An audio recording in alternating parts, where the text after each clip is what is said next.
Sino ba namang makakalimot sa tambalang Josh Lea na sobrang nagpakilig at minahal nating lahat? Kaya naman, dahil nga sa latest update ni Julia Barreto sa kanyang Instagram, ay ang siyang mas lalong nagpasabik muli sa mga fans and supporters. Ang pagbabalik tambalan nina Joshua Garcia at Julia Barreto sa pelikula ngayong February 2024.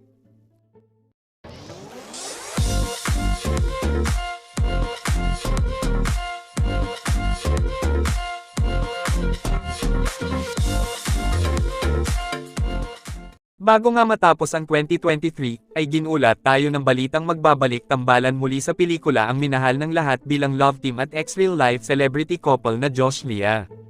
Madami nga ang nanghinayang noon nang maghiwalay ang dalawa. Ngunit, kahit na nga ba ganon, ay hindi pa din nawala ang mga solid fans and supporters nila. Ayon nga sa naging post noon ng Kampamilya Online World, save the date.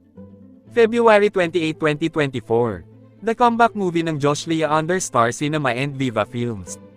Nakatakdang ipalabas sa sinehan sa February 28. Madami na nga ang excited nang malaman kung ano kaya ang inihandang storyline sa atin ng Josh Lea.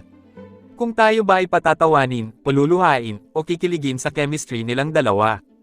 Ayon nga sa latest update ni Julia Barreto sa kanyang Instagram na learning something new, for something new. At ito na nga di umano ang isang clue na magiging karakter niya sa isa sa mga pelikula na ginagawa o gagawin niya.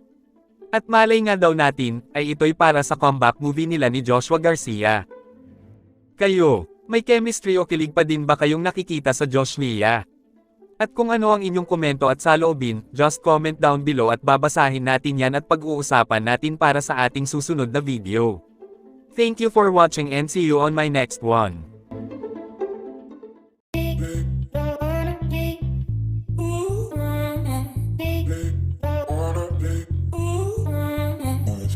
Big